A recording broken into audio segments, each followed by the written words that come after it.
Hello. Good morning and good afternoon to everyone watching this video today. I'm in Sydney, Karim, Chief Operating Officer at Cascade, and I'm here with Anita. Good morning, or actually good afternoon, Canada. How are you? Yeah. Good afternoon, Karim. How are you? I'm very good. I'm very excited about this video today because I know a lot about your views and ideas, especially when it comes to customers, customer relationship, churn, and I know a lot about your perspective also about emotions and how you connect customers with their own the people side of customers. So I really was excited to talk to you today because I wanted to talk about this and how work is not working from that perspective and hear your thoughts about it. So maybe we should kick off with this. What do you think about this statement of work is not working?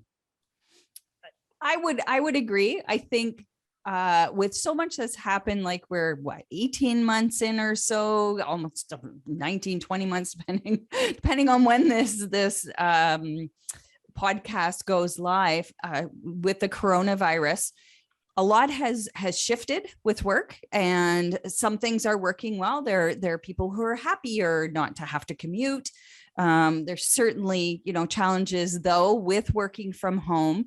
One of the things though that I think is working, not working, is around just the challenges in serving customers in an environment where things are constantly changing.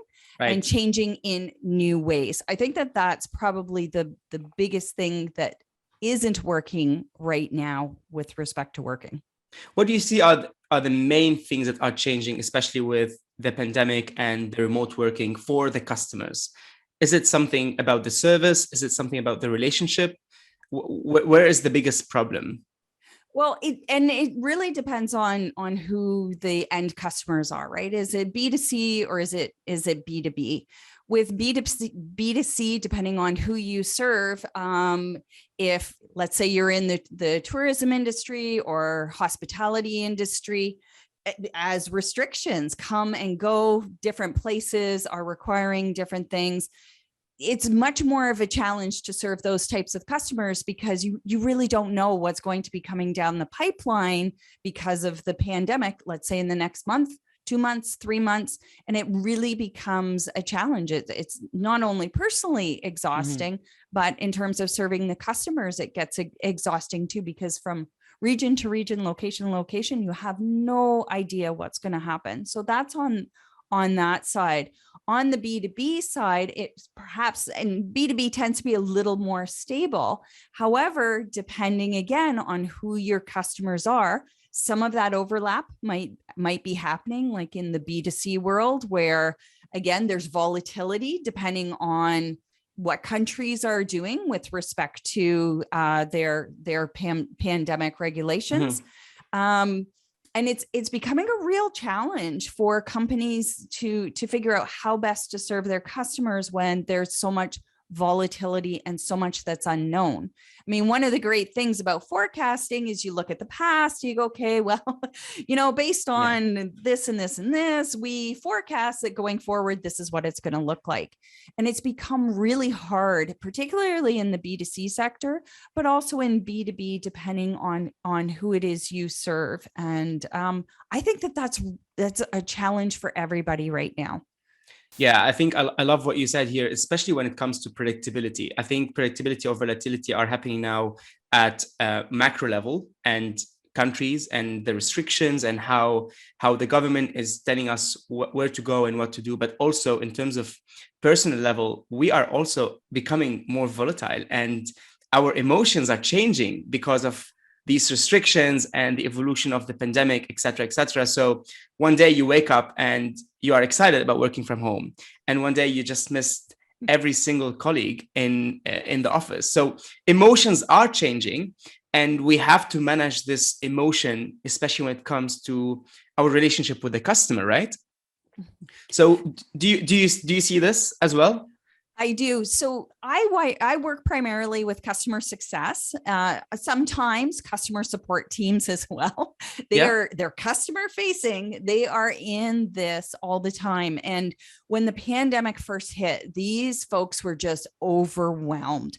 It was either with such high demand that they were not only dealing with, like you mentioned, in their personal lives, everything shifted, but then just the high emotional level that it took to continue to try to serve customers at a high level was real challenge for these folks day after day after day. So that's if demand was high, but then they were also dealing with customers leaving, wanting to cancel accounts.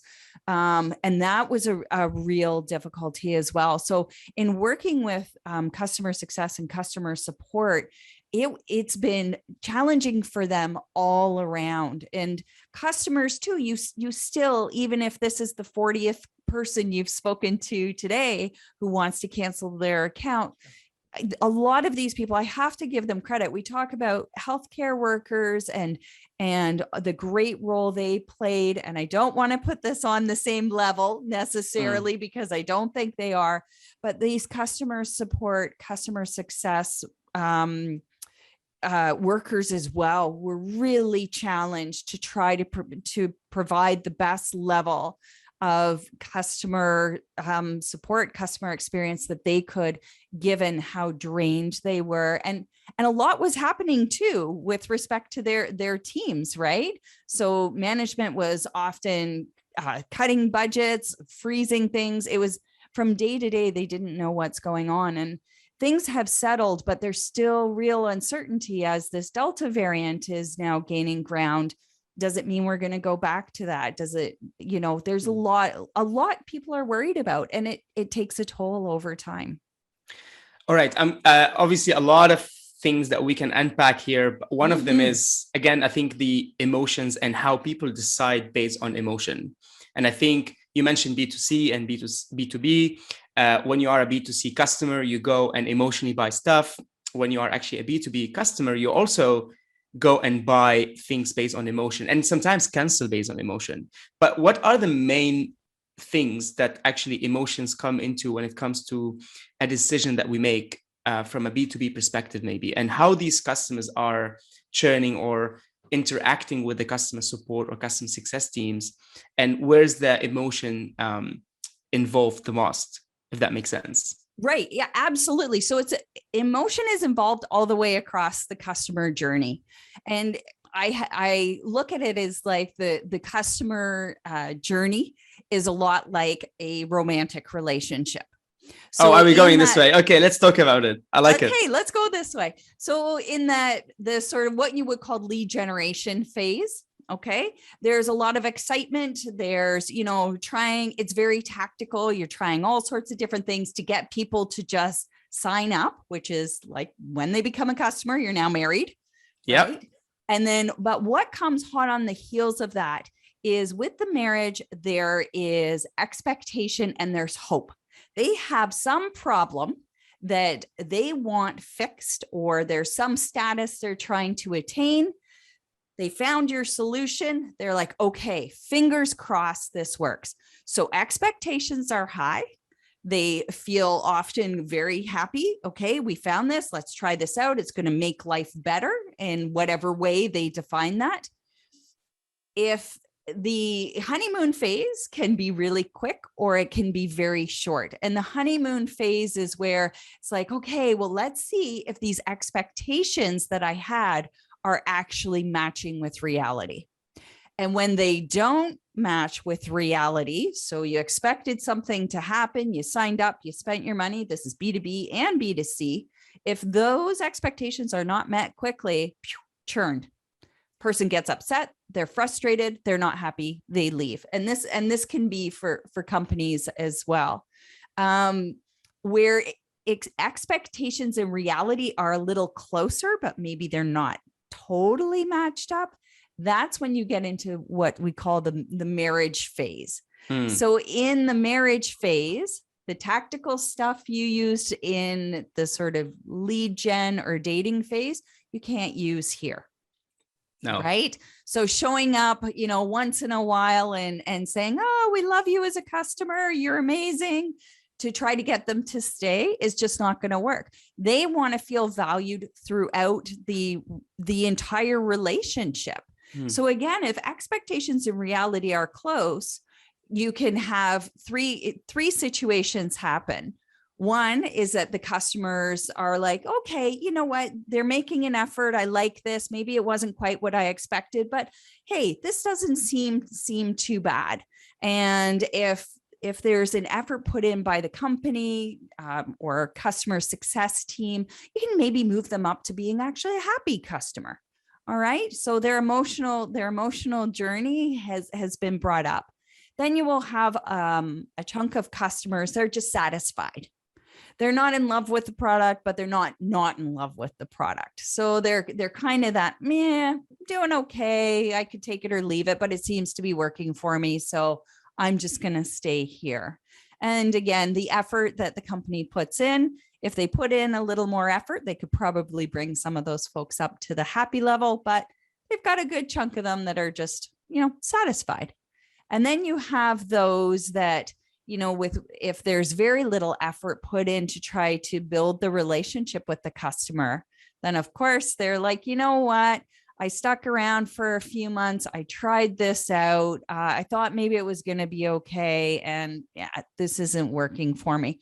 Or in the case of annual plans where companies or customers can say, you know what? Same thing. We thought this was working for us. We're coming up for renewal. We're just out of here. We're already testing other solutions. They're taking test drives before they actually churn, so that it's once the renewal comes up, they can just move right on out. So the emotional journey is all the way through. And of course, we know once customers churn, it's difficult to get them back.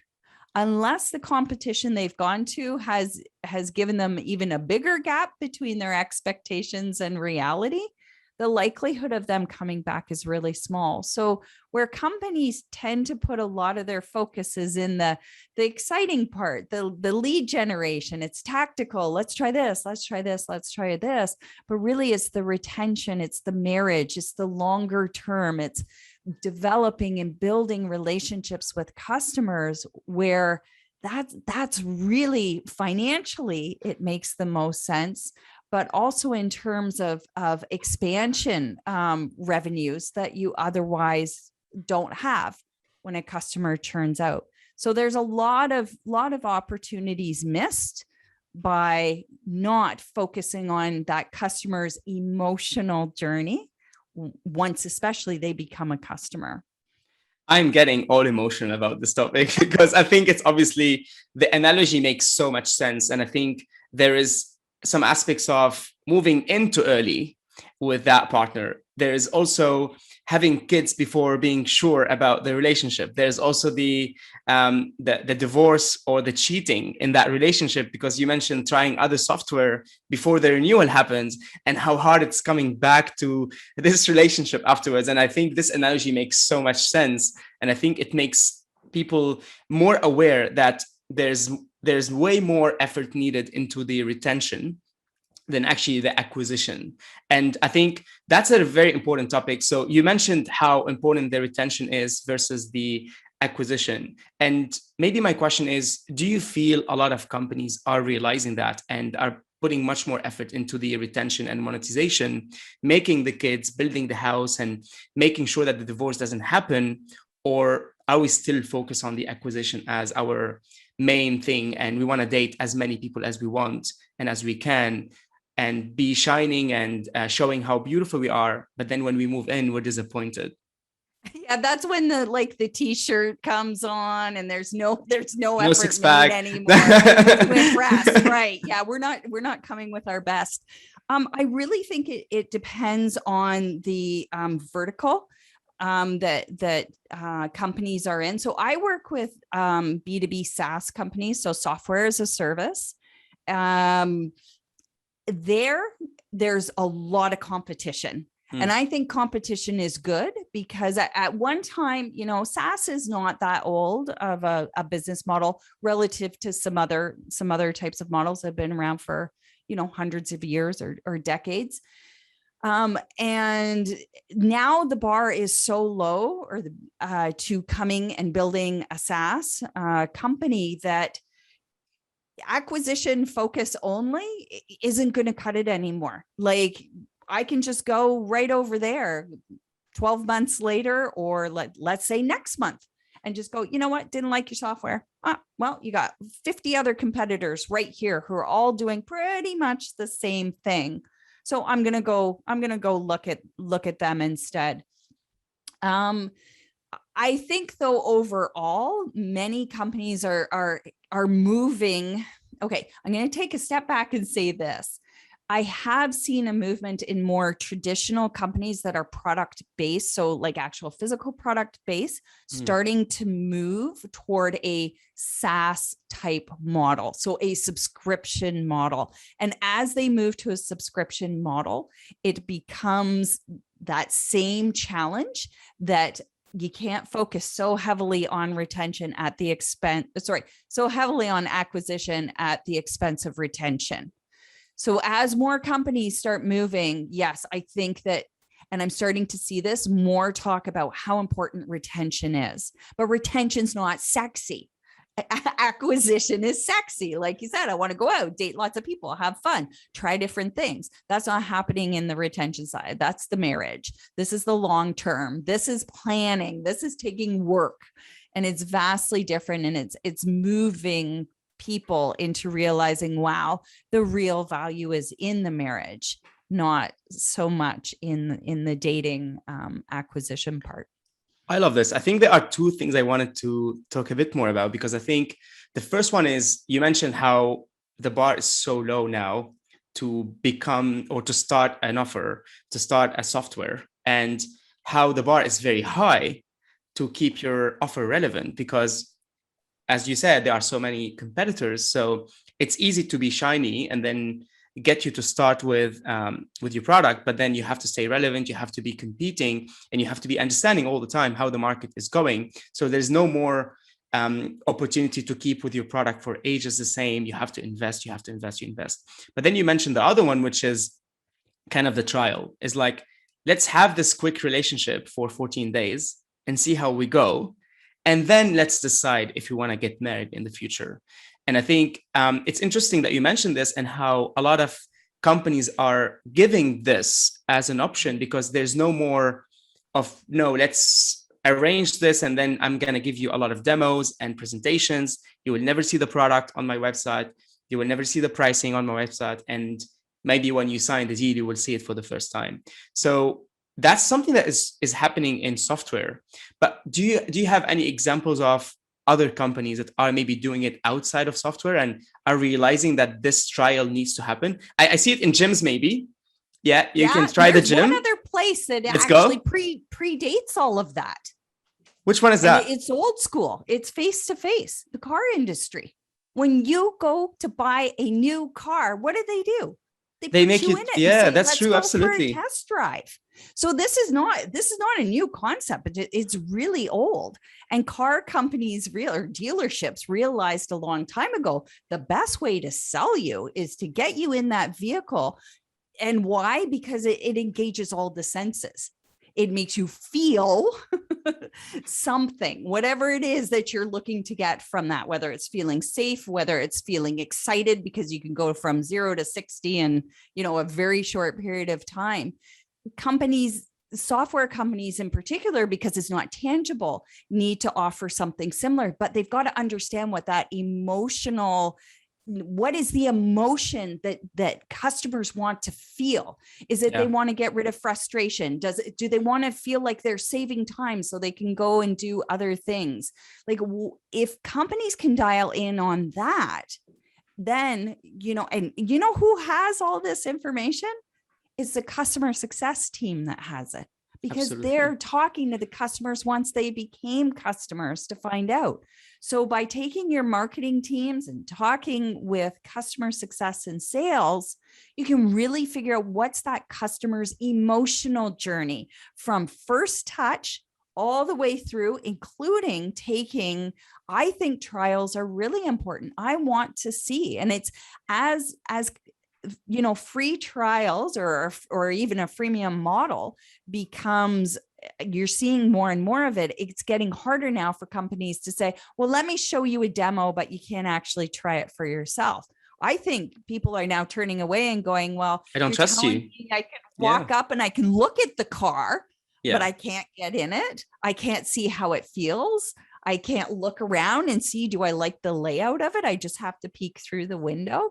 So they're, I think they're going to be pushed. So the old school demos and stuff, which was great at the beginning, I don't think that customers or potential customers don't want that anymore. They want to actually try it out for themselves and see, does this work for me? Does this fit? Does this help me solve whatever it is that I'm looking to solve?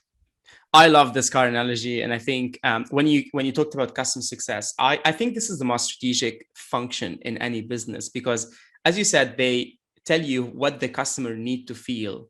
And I think at the start, they need to be feeling safe. First, maybe they need to be feeling the trust, then the security and safety, then the excitement, and the long-term is already now something that they are thinking about. I want to project with this company. I want to see myself with this company in the future, because they have done a lot for me in the past and everything they have promised me was achieved. So I'm going to keep going and move further. And I think going back to the first topic you mentioned, which is emotions, you see now a very concrete example of how the customer journey is all based on emotions.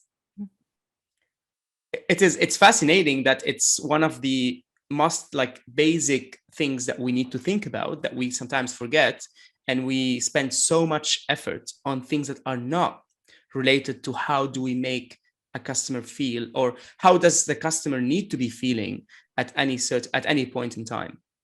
Right. And that's so customer journey it's kind of a misnomer, because you also talk about the marketing bit when you talk customer journey. So it's not just once they become a customer, but it's like you said, nurturing those feelings, and those feelings change.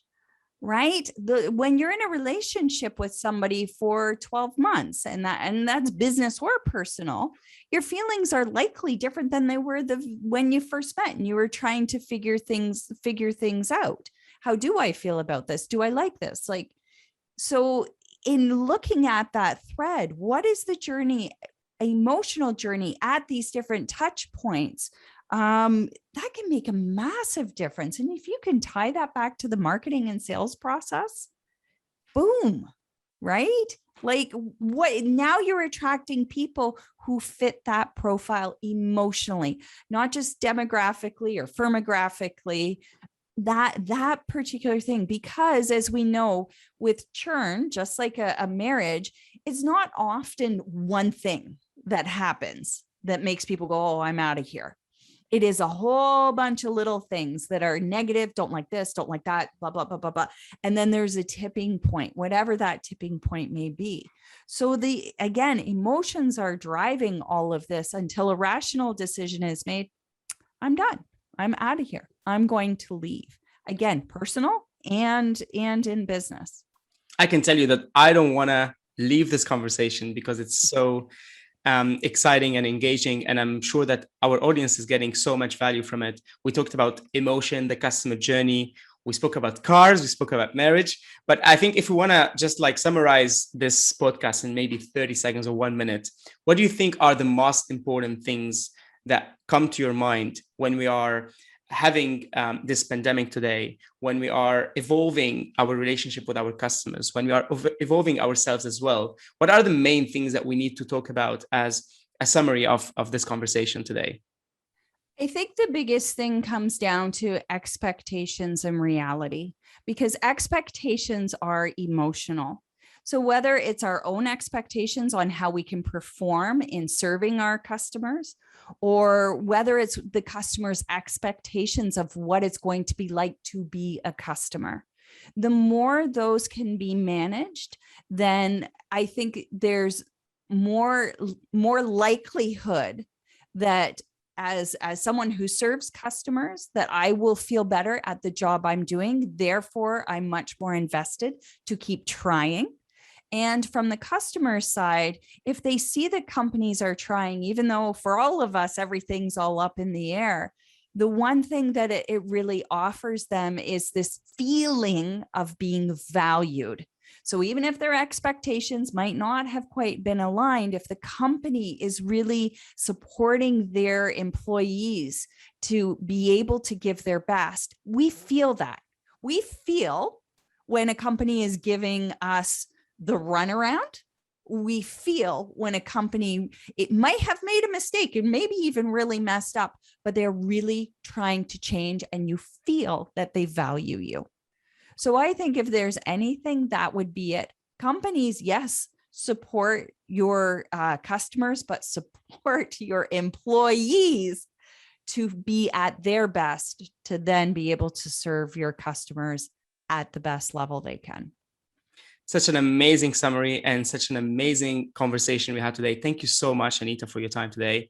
I really enjoyed it, and I'm sure a lot of our audience will be watching this in a loop, because there's so much to learn from it, and a lot of value to appreciate, and also bring back to their daily work and learn from it as well. Thank you so Wonderful. much. I've got a huge smile on my face. This was a lot of fun. And thank you for asking me to join you, Karim. I really enjoyed this. Thank you. Have a good day. You too.